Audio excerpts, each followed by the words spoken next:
अस्सलाम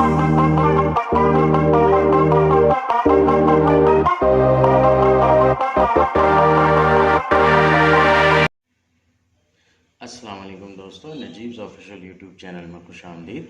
दोस्तों, ये वीडियो 10वीं जमात महाराष्ट्र बोर्ड के साइंस हिस्सा दुर्गम की वीडियो है और आज हम सबक नंबर 9 समाजी सेहत स्टार्ट कर रहे हैं। इस चैप्टर को हम रिड्यूस सिलेबस के हिसाब से देखेंगे जो तालीमी साल 2020-2021 के लिए एप्लीकेबल है। चैप्टर की पहली वीडियो है ये। आइए वीडियो की शुरुआत करते हैं। सबसे पहले हम रिडक्शन का पार्ट देख लेंगे। सफ़ा नंबर 101 से ये चैप्टर स्टार्ट हो रहा है। तो 101 पर रिडक्शन में जिक्र किया गया है, स्वयं अध्ययन के लिए बोला है वो, मूल्य मापनातुन वगड़ले ऐसा नहीं कहा गया है। 101 के बाद में डायरेक्ट 103 का पेज है। 101 पर से कुछ भी ओमिट नहीं है और 102 पर से भी कुछ भी ओमिट नहीं है। चैप्टर स्टार्ट हो रहा है। ज़रा सोचिए के सवाल से। आपके वालिदैन की जानिब से हमेशा कहा जाता है कि घर के बाहर निकलो, दीगर अफराद रिश्तेदारों से मेल जोल बढ़ाओ, मैदान में खेलो, हमेशा टीवी, फ़ोन और इंटरनेट में वक्त सर्फ मत करो। हमारे बड़े हमेशा हमसे कहते हैं कि घर से बाहर निकलना चाहिए, लोगों से मिलना चाहिए, रिश्तेदारों से मेल जोल रखना चाहिए, मैदान में खेलना चाहिए और घर में एक जगह बैठकर टीवी, फ़ोन और इंटरनेट पर टाइम वेस्ट नहीं करना चाहिए। ये क्यों कहा जाता है? क्योंकि लोगों से मिलने से, घर के बाहर निकलने से दिमाग जो है वो फ्रेश रहता है और टीवी, फ़ोन और इंटरनेट पर एक ही जगह पर बैठने से बहुत सारे जिस्मानी मसाइल पैदा होते हैं। आपकी उम्र के तमाम लड़के लड़कियों को हर घरों में ये मशवरा क्यों दिया जाता है? टेक्नोलॉजी के इस दौर में हमारे जीने का अंदाज ही बदल गया है। हर शख्स अपने दिन भर के कामकाज या पसंदीदा मशागिल में महवर रहता है। साइंसी नुक्ते नज़र से ये कितना दुरुस्त है? साइंसी नुक्ते नज़र से ये कितना दुरुस्त है? इससे एक चीज़ ये होती है कि इंसान एक ही जगह पर बैठा हुआ रहता है, उसकी वजह से जिस्मानी मसाइल पैदा होते हैं, उसकी जिस्मानी वर्जिश नहीं होती है। इसके अलावा भी बहुत सारे मसाइल पैदा होते हैं जो हम चैप्टर में आगे पढ़ेंगे। पिछली जमातों में आपने जिस्मानी बीमारियों, सफाई और सेहतमंद रहने की अहमियत का मुताला किया है, लेकिन सेहत का दायरा कार इसी पर मुकम्मिल नहीं हो जाता है। जो एक इंसान की सेहत होती है वो जिस्मानी सेहत, साफ सफाई यहाँ तक लिमिटेड नहीं होती है, इसके अलावा भी कुछ होता है जिसके ऊपर सेहत डिपेंड करती है। अमल कीजिए। अपनी जमात के दोस्तों का हफ्ते भर मुशाहिदा करके इनकी जमातबंदी झैल के ग्रोह में कीजिए। हमें क्या करना है? हमारे दोस्तों का मुशाहिदा करना है और इन्हें 3 ग्रुप में से कौन से ग्रुप में वो फिट होंगे उस ग्रुप में बिठाना है। सबसे पहला है सबसे ज़्यादा बात करने वाले, सबसे बहुत बात करने वाले, दूसरा है बक़द्रे ज़रूरत बोलने वाले और तीसरा है बिल्कुल बातचीत नहीं करने वाले। दर्जे बाला इक़साम के तालबात के दोस्त कौन से हैं इसका अंदाज़ कीजिए और आप खुद किस ग्रुप में हैं इसका पता लगाइए। बातचीत करने के हिसाब से 3 किस्म के लोग होते हैं जो बहुत ज़्यादा बात करते हैं, फिर सिर्फ ज़रूरत पड़ने पर बात करते हैं और कुछ लोग ऐसे होते हैं जो बिल्कुल भी बात नहीं करते हैं।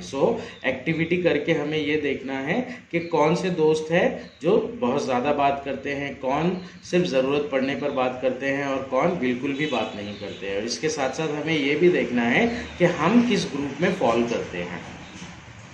समाजी सेहत मुशाहिदा करके बहस कीजिए। झैल के खाके का मुशाहिदा कीजिए, दिए हुए अमूर का समाजी सेहत से ताल्लुक़ कैसा है इस पर गुफ्तगू कीजिए। समाजी सेहत पर असरअंदाज होने वाले अवामिल। समाजी सेहत यानी कि सोशल हेल्थ बोला जाता है इसको। सोशल हेल्थ का ताल्लुक़ बॉडी से और दिमाग से, दोनों से होता है। मतलब जिस्मानी सेहत और जज्बाती सेहत, जहनी सेहत, इन दोनों को मिलाकर समाजी सेहत बनती है। तो उसके ऊपर जो असर करने वाले अवामिल होते हैं वो अवामिल दिए गए हैं। हमें यहाँ पर डिस्कस करना है कि इनका ताल्लुक़ समाजी सेहत से कैसा है। सबसे पहला है, यहाँ पर हम सेंटर से स्टार्ट करेंगे, माशी मेयार। माशी मेयार यानी कि फाइनेंशियल कंडीशन कैसी है। फाइनेंशियल कंडीशन अच्छी होगी, माशी मेयार आला होगा, या मीडियम होगा तो शख्स को बेसिक जो ज़रूरतें होती है उसकी वो बराबर से मिलेगी, तो इसलिए उसकी समाजी सेहत अच्छी रहेगी। अगर माशी मेयार अच्छा नहीं है तो उस शख्स को अपनी बेसिक बुनियादी ज़रूरतों के लिए भी स्ट्रगल करना पड़ेगा, जिसकी वजह से उसकी समाजी सेहत ख़राब होगी। इसके अलावा तालीम ये एक ऐसी चीज़ है जो इंसान को शऊर पैदा करती है, और शऊर समाजी सेहत के लिए बहुत ज़रूरी होता है। लोगों की बुनियादी ज़रूरतों की तकमील, ग़िज़ा, कपड़ा, मकान, इलाज। अगर लोगों को बुनियादी ज़रूरतें नहीं मिलेंगी तो उनकी जो समाजी सेहत है वो ख़राब होगी। तालीम और नौकरी मिलने के मौक़े, तालीम हासिल करने का चांस और नौकरी का चांस, ये दोनों चीज़ें भी जो होती है वो समाजी सेहत के ऊपर डिपेंड करती है। आमदोरफ्त की सहूलत, कहीं पर आना जाना है तो उसके लिए मुनासिब आमदोरफ्त की सहूलत, समाजी हिफाजत यानी कि मतलब समाज के अंदर हिफाजत। आजकल हम देखते हैं कि समाज के अंदर कोई पर्टिकुलर शख्स को किसी पर्टिकुलर रीज़न की वजह से निशाना बनाया जाता है, उसे बुरा भला कहा जाता है, यहाँ तक कि उसे मारा पीटा भी जाता है। तो समाजी सेहत जो है, समाजी तहफ़्फ़ुज़, ये बहुत ज़रूरी है समाजी सेहत अच्छा रखने के लिए। समाज से मिलने वाला बर्ताव, ये भी ऑलमोस्ट उसी के अंदर आएगा। खेल का मैदान अगर अवेलेबल होगा तो ही हम खेलने के लिए जाएंगे, तो इसलिए खेल का मैदान भी बहुत ज़रूरी है समाजी सेहत के लिए। नेक्स्ट, एतराफ़ के समाजी और जोग्राफियाई हालात। एतराफ़ का समाजी माहौल कैसा है, जोग्राफियाई हालत कैसे हैं, आबो हवा अच्छी है तो समाजी सेहत अच्छी रहेगी, आबो हवा अच्छी नहीं है तो समाजी सेहत मतलब जिस्म पर उसका असर पड़ेगा और उससे समाजी सेहत भी ख़राब होगी। एतराफ़ का समाजी माहौल डिस्कस किया हमने। रिहायशी इलाक़ा अगर अच्छा होगा तो हमें अच्छी चीज़ें देखने को और अच्छी चीज़ें सुनने को मिलेगी, और अगर रिहायशी इलाक़ा ख़राब होगा तो गलत चीज़ें और बुरी चीज़ें हमारे सामने आएगी। पानी, पीने का साफ़ पानी मुहैया होना, इस्तेमाल के लिए बराबर पानी मुहैया होना, ये समाजी सेहत के लिए ज़रूरी है। बैतुल खला, ये भी ज़रूरी है। नेक्स्ट, सियासी माहौल या सियासी नज़रिया। सियासी माहौल कैसा है, सियासतदान जो है हमारे आसपास के वो कैसे हैं, नेक है, ईमानदार है या नहीं है, लोगों की भलाई के लिए काम करते हैं या अपने मफाद के लिए काम करते हैं, इन सारी चीज़ों के ऊपर समाजी सेहत असरअंदाज, इन सारी चीज़ों की वजह से समाजी सेहत पर असर पड़ता है। पेज नंबर 102 स्टार्ट कर रहे हैं हम। समाजी सेहत से मुंसलिक कई पहलुओं में से आपने सिर्फ एक पहलू का इंतखाब करके मुंदरजा बाला अमल किया। किसी शख्स की दीगर लोगों से ताल्लुक़ कायम करने की सलाहियत को समाजी सेहत कहते हैं। अब यहाँ पर क्या कर रहा है, समाजी सेहत की तारीफ बयान कर रहा है। किसी शख्स की दीगर लोगों से ताल्लुक़ कायम करने की जो सलाहियत होती है उसे ही समाजी सेहत कहते हैं। बदलते हुए समाजी हालात के मुताबिक खुद के बर्ताव को मौजू रख पाना समाजी सेहत की अलामत है। समाजी सेहत की बेहतरी के लिए शख्सियत में मुस्तकिल मिजाजी, दोस्त और रिश्तेदारों का बड़ा ग्रोह होना। मुस्तकिल मिजाजी यानी क्या होता है, कंसिस्टेंसी, मतलब अगर किसी से आप मिल रहे हैं, किसी से बातचीत कर रहे हैं तो आपका मुस्तकिल मिजाज होना ज़रूरी है। मतलब एक ही मतलब आपके मिजाज में उतार चढ़ाव नहीं आना चाहिए। मिजाज जो होना चाहिए वो एक ही तरीक़े का होना चाहिए, और सामने वाले की बात का आप मुस्बत असर लेते हैं, मनफी असर लेते हैं, हकीकत के ऊपर ये चीज़ डिपेंड नहीं करना चाहिए। हकीकत जो है आपने उसी के साथ में चलना चाहिए, इसी को मुस्तकिल मिजाजी कहते हैं। दोस्त और रिश्तेदारों का बड़ा ग्रोह होना समाजी सेहत की ये निशानी है। महफिल में तन्हाई में वक्त को सही तरीके से इस्तेमाल करना। जब हम लोगों के आसपास हैं, ग्रुप में बैठे हुए हैं, हमारे आसपास लोग हैं, या फिर जब हम अकेले हैं, तो इन दोनों सिचुएशन में वक्त का इस्तेमाल कैसे करते हैं हम, ये चीज़ के ऊपर भी समाजी सेहत डिपेंड होती है।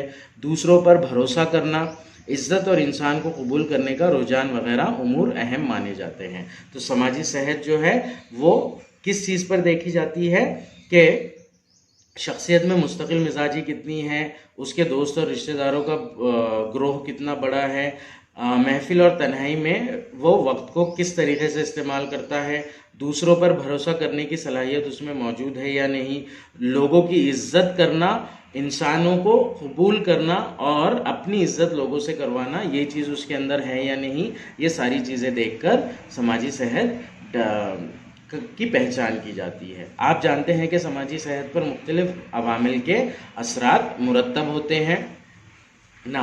समाजी सेहत कौन कौन सी चीज़ों के ऊपर डिपेंड करती है, किस किस चीज़ों से ख़राब होती है, वो पॉइंट्स देखना है हमें। इसमें सबसे पहला है जहनी तनाव। जहनी तनाव को इंग्लिश में मेंटल स्ट्रेस कहते हैं हम।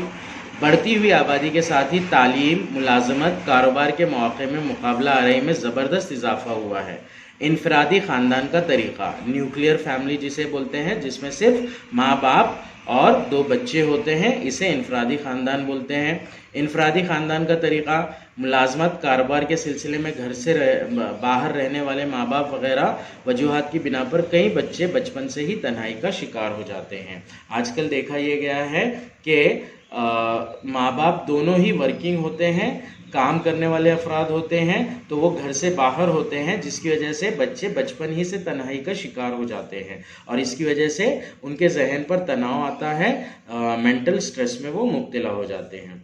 चंद घरानों में लड़कों को पूरी आज़ादी दी जाती है, लेकिन लड़कियों पर कई तरह की पाबंदियां लगाई जाती है। घर के काम करने से लड़कों को आज़ादी, लेकिन लड़कियों को आदी बनाने के लिए काम करवाया जाता है। घर के जो काम होते हैं उससे लड़कों को आज़ादी दी जाती है, लेकिन लड़कियों को बोला जाता है कि तुम लड़की हो, तुम्हें ये काम करना आना चाहिए, बर्तन धोना आना चाहिए, कपड़े धोना आना चाहिए। ऐसी बातें शुरू बचपन से ही लड़कियों के सामने की जाती है। यही नहीं बल्कि ताज़ा बासी ग़िज़ा और स्कूल की मीडियम के बारे में भी एक ही घर के भाई और बहन में भेदभाव किया जाता है। ये कॉमन चीज़ है, हम देखते हैं हमारी डे टू डे लाइफ में। लड़कियों को उर्दू मीडियम से तालीम हासिल करवाई जाती है और लड़कों को इंग्लिश मीडियम से अच्छे स्कूल में दाखिल किया जाता है। बहुत सारे गांव वगैरह में आज भी ये होता है कि लड़कियों को बासी खाना दिया जाता है, कल का खाना दिया जाता है और जो ताज़ा खाना बनता है वो पहले लड़कों को दिया जाता है। अगर उसमें से बचता है तो फिर लड़कियों को वो खाना दिया जाता है। तो इस तरह से लड़कों और लड़कियों में भेदभाव किया जाता है और लड़कियों के साथ में नाइंसाफ़ी की जाती है। तो इसकी वजह से क्या होता है, बहुत सारी लड़कियां जो है वो भी ज़हनी तनाव का शिकार हो जाती है। क्या आपने इस तरह के नसीहत आमोज़ इश्तिहारात देखे हैं? समाज में भी नौजवान लड़कियों को मजाक का निशाना बनाना, छेड़खानी, असमत दरी जैसे बिलावजह की परेशानियों का सामना करना पड़ता है। इसके अलावा घर से बाहर भी लड़कियों को बहुत सारी चीज़ों का सामना करना पड़ता है। उनका मजाक उड़ाया जाता है, छेड़खानी की जाती है उनके साथ में। बहुत सारे असमत दरी के केसेस होते हैं आजकल। मर्द और जन में अदम मसावत की वजह से लड़कियों में जहनी तनाव बढ़ता है। तो इन सारी चीज़ों की वजह से गर्ल्स के ऊपर खुसूसी मेंटल स्ट्रेस आता है। समाज में बढ़ती बदनज़मी, जराइम और तशद्दुद की वजह से आजकल हर कोई तनाव का शिकार है।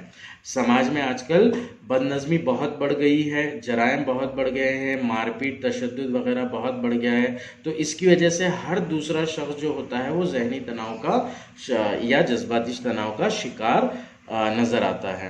ऐसे में जल्द और आसान तरीके से कमाने के ज़राए के नुक्ते नज़र से इसे देखने वाले इन गैर फितरी बातों का शिकार बन सकते हैं और इस निज़ाम का हिस्सा बन सकते हैं, जो समाजी सेहत का ख़तरनाक नतीजा है। तो इन सारी चीज़ों की वजह से जहनी तनाव होता है और जहनी तनाव जो होता है ये बेसिक रीज़न है समाजी सेहत को बिगाड़ने का। नेक्स्ट रीज़न दिया गया है यहाँ पर लत, एडिक्शन जिसे कहते हैं। नौजवान लड़के लड़कियों में साथियों का असर बहुत ज़्यादा होता है। सरपरस्त और उस्ताद की दी हुई नसीहत के मुकाबले दोस्तों के साथ ज़्यादा वक्त गुजारना और अच्छी बुरी आदतों की तकलीद करना इन्हें अच्छा लगता है। नौजवान लड़के लड़कियां जो होते हैं वो उस्ताद या माँ बाप के साथ में ज़्यादा रहने की बजाय अपने हम उम्र दोस्तों के साथ में रहना पसंद करते हैं। कभी साथियों के इसरार पर या कभी आला मियारी ज़िंदगी की अलामत के तौर पर, कभी कभी किसी दोस्त के कहने पर या टीवी वगैरह में बड़े बड़े लोगों को या अपनी प्रैक्टिकल लाइफ में ही बड़े बड़े लोगों को देखकर वो एडिक्शन की तरफ बढ़ते हैं। मतलब सिगरेट पीने का स्टाइल और दारू पीने का स्टाइल, ये जो चीज़ें हैं ये चीज़ों से मुतासिर होते हैं और इन चीज़ों की तरफ बढ़ते हैं। कभी एतराफ़ के बड़े लोगों की नकल करने की वजह से लड़के छोटी उम्र में तंबाकू, गुटखा, सिगरेट जैसी तंबाकू से बनी अशिया, नशीली अशिया और शराब का मज़ा चखते हैं। ऐसी ख़तरनाक अशिया की आदत आगे लत में बदल जाती है। लत यानी ऐसी चीज़ कि अगर वो चीज़ मिले ना तो इंसान का जहन जो है मुंतशिर हो जाता है, वो अपने आप पे कंट्रोल नहीं रख पाता है। वक्ती तौर पर नशा आवर कुछ नबाती नशीली अशिया और कई कीमियाई मादे इंसानी अज़बी निज़ाम, उज़लाती निज़ाम, दिल वगैरह पर मुज़िर असरात मुरतब करके दायमी तौर पर नुकसान पहुंचाते हैं। इन सारी चीज़ों से क्या होता है, इंसान का जो अज़बी निज़ाम होता है, नर्वस सिस्टम होता है, दिमाग और नसों से रिलेटेड जो सिस्टम होता है, उसके ऊपर उज़लाती निज़ाम यानी कि जो उज़ू होते हैं, ऑर्गन्स जो होते हैं उनके ऊपर और दिल वगैरह पर मुज़िर असरात मुरतब होता है। और ये जो असर होता है ये दायमी तौर का होता है, यानी परमानेंट होता है, आर्जी टेम्पररी नहीं होता है। आपने पिछली जमात में पढ़ा है कि तंबाकू से बनी हुई अशिया की वजह से मुंह और फेफड़ों का कैंसर होता है। तंबाकू जो है वो बेसिक रीज़न है मुंह और फेफड़ों के कैंसर का। ये था सेकेंड रीज़न समाजी सेहत को ख़राब करने का। पेज नंबर 3 पर थर्ड रीज़न दिया हुआ है क्रोनिक डिजीजेज, मज़मन बीमारी, यानी कि ऐसी डिजीजेज जो जिनका इलाज नहीं है और जिससे मौत वाक़ई हो जाती है। एड्स, टीबी, जुज़ाम की बीमारियों के साथ ही दिमागी खलल वाले अफराद और मौमर अफराद जिनकी ठीक तरह देखभाल ना किए जाने से दिन ब दिन बुज़ुर्गों के घरों की तादाद बढ़ रही है। ये तमाम बातें भी समाज की सेहत के लिए ख़तरनाक हो सकती है। नाउ आजकल यह ऐसे भी देखा जाता है कि ज़्यादा उम्र हो जाने की वजह से कोई लोग अपने जहन का तवाज़ुन खो देते हैं, तो उनके घर के लोग क्या करते हैं, उन्हें घर से निकाल कर किसी ओल्ड एज होम में लाकर रख देते हैं। तो ज़हनी तनाव बढ़ने की वजह से ऐसे लोगों की तादाद भी बढ़ रही है, जिसकी वजह से ओल्ड एज होम यानी कि बुज़ुर्गों के घरों की तादाद भी बढ़ रही है। तो ये जो सारी बीमारियां हैं जिनका इलाज अभी तक नहीं निकला है, ये बीमारियां भी समाजी सेहत को ख़राब करती है, क्योंकि इसकी वजह से जो फ़र्द है, जो बीमार फ़र्द है, उसके ऊपर ज़हनी और जज्बाती तनाव पैदा होता है। सफ़ा नंबर 103 का रिडक्शन देखते हैं। यहाँ पर विचार करा, तुलना करा, थोड़े आठवां, ये सफ़ा नंबर 103 के 2 पार्ट विचार करा और तुलना करा दोनों ही मूल्य मापनातुन वगड़ले यानी कि ओमिटेड है। बताइए, विचार करा यानी कि ये वाला पार्ट और तुलना करा मुआजना कीजिए यानी कि लास्ट वाला पार्ट। फर्स्ट वाला और लास्ट वाला पार्ट क्लियरली ओमिट कहा गया है यहाँ पर। बताइए तो भला, आपने कभी नशे की हालत में दुनिया से बेखबर शख्स को गंदी जगह पर पड़े हुए देखा है? क्या अशरफुल मखलूक़ात कहलाने वाली इंसान की यह दर्दनाक हालत आपको मुनासिब लगती है? रास्ते में हमने बहुत बार देखा है कि कोई शख्स बेइंतहा दारू पीकर अपना होश हवास खो देता है और सड़क पर कहीं पर भी पड़ा होता है। कभी कभी तो गटर में भी लोग पड़े हुए दिखाई देते हैं। हमसे ये पूछ रहा है कि इंसान जिसे अशरफुल मखलूक कहा गया है उसकी ये हालत मुनासिब है या नहीं। ऑब्वियसली ये हालत मुनासिब नहीं है। आपने जहरीली शराब पीने की वजह से कई लोगों की मरने की खबरें ज़रूर पढ़ी होगी। ऐसा किस वजह से होता है? न्यूज़पेपर में हम पढ़ते रहते हैं जहरीली शराब जब्त की गई, जहरीली शराब की वजह से इतने लोग मर गए। तो ऐसा किस वजह से होता है, ये हमसे पूछ रहा है। नीचे ही उसका आंसर दिया गया है। कुछ अशिया की तखमीर से अल्कोहल नामी कीमियाई मादे से शराब बनती है। कुछ अशिया जो होती है उसमें अल्कोहल मौजूद होता है और अल्कोहल की तखमीर करके कीमियाई मादे से शराब बनाई जाती है। कभी कभी तो सड़े हुए फ्रूट से शराब बनाई जाती है, सड़े हुए वेजिटेबल से शराब बनाई जाती है। लेकिन ये अमल गलत तरीके से करने पर जहरीला मादा बनता है, जिसकी वजह से एक ही वक्त में कई अफराद की जानें तल्फ हो जाती है। अगर कभी इस अमल को करने के लिए कोई गलत तरीका अपनाया जाए, जल्दी वाला तरीका अपनाया जाए, तो उसमें क्या होते हैं, जहरीले मादे बनते हैं और ये शराब पीने से फिर उन शख्स की मौत वाक़ हो जाती है। अल्कोहल की वजह से अज़बी निज़ाम, ख़ास तौर पर दिमाग, अज़बी निज़ाम यानी कि दिमाग और नसों वाला पूरा निज़ाम हमारे जिस्म में जो मौजूद है। अल्कोहल की वजह से ख़ास तौर पर अज़बी निज़ाम में जिगर की कारकर्दगी में नुक्स की वजह से इंसान की उम्र में कमी वाक़ होती है। शराब नोशी से नौजवानों के दिमाग की नशोनुमा में रुकावट पैदा होती है। याददाश्त और सीखने की सलाहियत कम हो जाती है।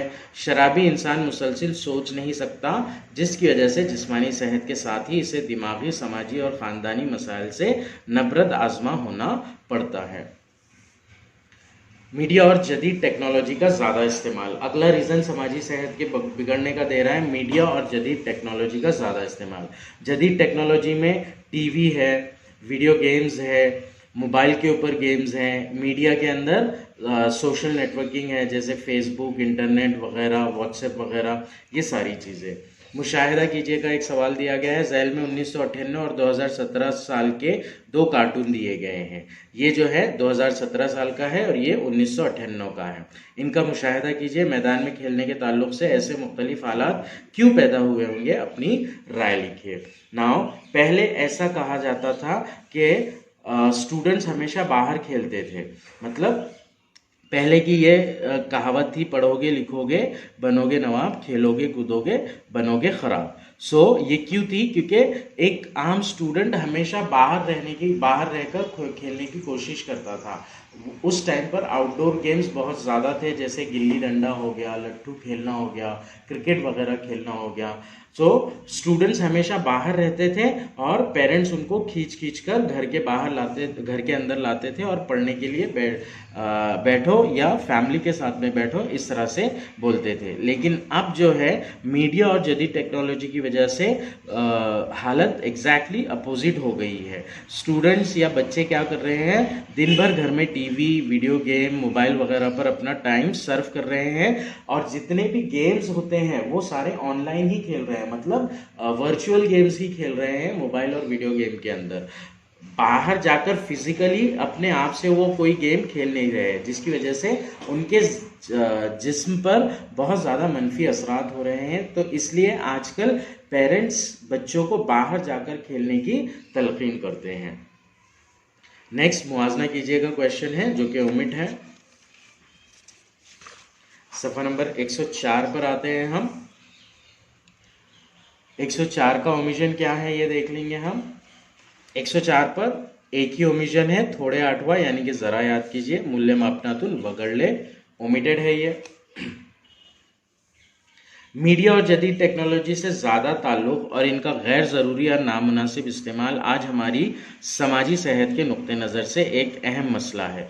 इसी तरह मोबाइल फ़ोन पर घंटों वक्त बर्बाद करने वाले अफराद अपने एतराफ़ से गाफिल रहते हैं। ये भी एक किस्म की लत है जिसकी वजह से समाजी सेहत ख़तरे में पड़ती है। मोबाइल फ़ोन की तापकारी से, मोबाइल के अंदर जो रेज़ निकलते हैं उससे, मोबाइल फ़ोन की तापकारी से थकन, सरदर्द, नींद न लगना, भूलना, कानों में आवाज़ का गूंजना, जोड़ों में दर्द, और इसी के साथ ख़तरनाक बात यह है कि तापकार शुआएं बालगों से ज़्यादा छोटे बच्चों की हड्डियों को ज़्यादा नुकसान पहुंचाती है। कंप्यूटर और इंटरनेट के मुसलसल रब्त में रहने वाला फ़र्द तन्हा होता जाता है।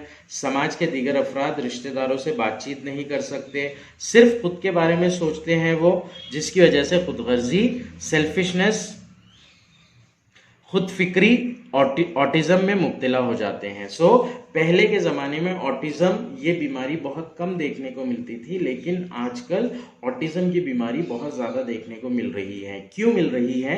क्योंकि टेक्नोलॉजी की वजह से इंसान तन्हा पसंद हो गया है, मतलब तन्हा पसंद हो गया है, अकेले रहने का आदी बन गया है। सो इसकी वजह से वो अपने बारे में मतलब अकेले रहने, खुदगर्जी की तरफ मायल होता है, खुद फिक्री की तरफ मायल होता है, बस अपने बारे में फ़िक्र करता रहता है। सो ये एक जहनी बीमारी है, एक्चुअली ऑटिज़म इसका नाम है।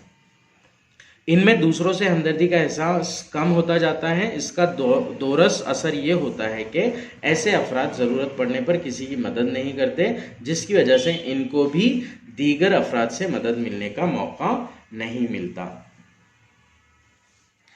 ज़रा याद कीजिए कि क्वेश्चंस दिए हुए ओमिटेड है ये। कार्टूनी फिल्म देखने वाले बच्चे बाज़ औक़ात फिल्म के किरदार जैसी हरकतें करने लगते हैं। नकली जंग, गाड़ियों की रेस, खुसूसन वो जिसमें जानबूझकर एक्सीडेंट करना जैसे वीडियो गेम खेलने वाले लड़कों की जहनियत और बर्ताव गैर महसूस तौर पर मनफी होता जाता है। मोबाइल और कंप्यूटर पर मौजूद गेम्स वक्त का ज़िया है। मोबाइल और कंप्यूटर पर मौजूद जो गेम है वो खेलने से सिर्फ और सिर्फ टाइम वेस्ट होता है। ये दीगर ज़रूरी बातों पर यकसोई ख़त्म करते हैं।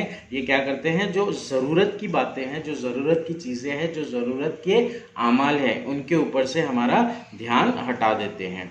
माली नुकसान भी करते हैं और कभी कभी जानलेवा भी साबित होते हैं। इंटरनेट पर मालूमात का ख़जाना आसानी से दस्तयाब हो जाने की वजह से इसका इस्तेमाल मुस्बत कामों के साथ साथ कभी कभी गैर ज़रूरी वीडियो देखने के लिए किया जाता है। नाउ इंटरनेट पे बहुत ज़्यादा मालूमात है, लेकिन मालूमात के साथ साथ वहाँ पर नेगेटिव चीज़ें भी मौजूद है। सो कभी कभी इंसान क्या करता है, ये गैर ज़रूरी वीडियो देखता है, लेकिन इस पर सरकार का कंट्रोल है। छोटे बच्चों के लिए गैर मुनासिब वेबसाइट, फिल्में, कार्टून सरकार की जानिब से बंद की जाती है। मोबाइल फ़ोन से सेल्फी लेते वक्त समंदर या खाई में गिरने, नेज़ चलती रेल के नीचे आकर हलाक होने की खबरें भी हाल ही में क्यों बढ़ गई है। रास्ते में हादसे के शिकार अफराद की मदद करने के बजाय इस हादसे की वीडियो तैयार करके व्हाट्सएप, फेसबुक पर भेजने में मुकाबला आ रही होती है। ऐसे लोगों की जहनियत क्या होती है। सो यहाँ पर मोबाइल देखते हुए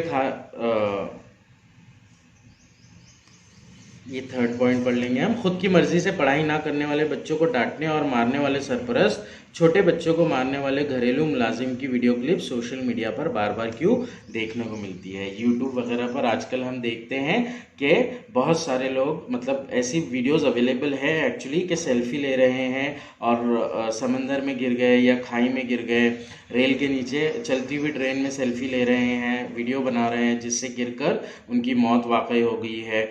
आजकल ये बहुत गलत चीज़ है कि कहीं पर एक्सीडेंट होता है तो एक्सीडेंट होने के बाद में लोग ज़ख्मी की या वहाँ पर जो शख्स पड़े हुए हैं वहाँ की वीडियो बनाना चालू कर देते हैं, और वीडियो बनाने के बाद में उसे व्हाट्सएप और फेसबुक पर अपलोड करते हैं। ऐसा क्यों करते हैं? वो सिर्फ और सिर्फ पजीराई के लिए, अपनी तारीफ, लोगों से अपनी तारीफ हासिल करने के लिए कि उनके अकाउंट से ये चीज़ वायरल हुई थी। सो अब पब्लिसिटी हासिल करने के लिए, अपनी तारीफ कराने के लिए लोग ऐसा करते हैं, जो कि एक खुदगर्जी की इंतहा है। खुद की मर्जी से पढ़ाई ना करने वाले बच्चों को डांटने और मारने वाले सरपरस्त,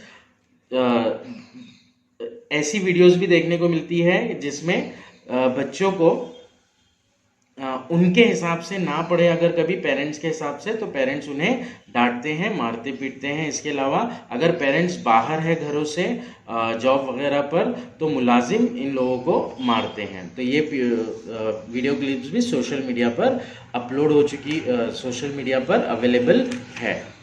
दर्जे बाला तस्वीरों का मुशाहिदा कीजिए, क्या ये मुनासिब है, क्यों। पहली तस्वीर में खाना खाते हुए लड़के को दिखाया गया है जो कि मोबाइल पर बिजी है। सो बिल्कुल भी गलत है ये। अगर हम खाना खा रहे हैं तो हमें बोला जाता है कि बात भी करना नहीं चाहिए। यहाँ पर मोबाइल में पूरा इन्वॉल्वमेंट है, जिसकी वजह से खाना खाने की जो एक्टिविटी है वो जिस्मानी तौर पर कंप्लीट नहीं होती है। यहाँ पर कभी कभी ऐसे होता है कि वीडियो में इन्वॉल्व होकर बहुत ज़्यादा खा लेता है शख्स, और कभी कभी ऐसा होता है कि भूख लगी भी है तो कम खाना मतलब खाने से उसका ध्यान हट जाता है, और फिर एक वक्फे में खाना ठंडा होना या कुछ ऐसी चीज़ होने की वजह से खाना वो छोड़ देता है। नेक्स्ट है रास्ते पर सेल्फी यानी हादसे को दावत। रास्ते पर सेल्फी ली जाती है, रास्ते पर तेज़ रफ्तार गाड़ियां चलती रहती है, सेल्फी लेने में महू है, अगर कभी उसके अंदर बिजी है, सो इससे हादसा हो सकता है और सेल्फी लेने वाले की ही जान जा सकती है। सो जदीद मीडिया और टेक्नोलॉजी, ये एक दूसरा पॉइंट था। ये एक पॉइंट था समाजी सेहत को खतरे में डालने का। सफा नंबर 105 की जानिब पढ़ते हैं अब हम। ऐसे खतरनाक और गैर फितरी अमल करने वाले अफराद जहनी तनाव में होते हैं और इनका ये अमल इसी तनाव का धमाका यानी इजहार होता है। तिब्बी साइंस ने ऐसे अमल को जहनी मर्ज करार दिया है। ये सारी चीज़ें जो है, हादसे की फ़ोटोग्राफी करना या फिर रास्ते पर सेल्फी लेना, ये जो है, इसे एक साइंस ने इसे एक जहनी बीमारी कहा है। सेल्फी लेने वाले शख्स को अपने पीछे का इल्म नहीं होता है, वो खतरे से अनजान होता है। इस बीमारी को सेल्फिसाइड कहते हैं। सेल्फी लेने, ज़रूरत से ज़्यादा सेल्फी लेना, कहीं पर भी और हमेशा सेल्फी लेते रहना, ये भी एक मर्ज़ है, इसे सेल्फिसाइड कहते हैं। ख़ानदानी तशद्दुद, खुदकुशी करने से पहले दूसरों को पैगाम भेजने वाले और खुदकुशी की वीडियो क्लिप्स भेजने वाले अफराद भी ज़हनी तौर पर बीमार होते हैं। वो दूसरों की हमदर्दी हासिल करने के लिए ऐसा अमल करते हैं। इसीलिए मोबाइल फ़ोन, टीवी, इंटरनेट जैसे ज़राए इब्लाग का मुस्बत इस्तेमाल ज़रूर करें, लेकिन ज़रूरत के तहत ही करें, तफरी समझ कर ना करें, घंटों बर्बाद करके ज़राए इब्लाग का शिकार ना हो। ये था सफ़ा नंबर 104 पे 105 पर स्टार्टिंग वाला पॉइंट। 105 का ओमिशन देखते हैं हम। इंटरनेट माझा मित्र, इंटरनेट माय फ्रेंड, ये वाली एक्टिविटी जो है ओमिटेड है। नेक्स्ट इसके बाद में जो है साइबर गुन्हे, साइबर जराइम स्वयं अध्ययन के लिए ये बोला गया है। मूल्य मापनातुन वगड़ले ऐसा नहीं कहा गया है। सो यहाँ से आगे का पार्ट इंशाल्लाह हम अगली वीडियो में कवर करेंगे।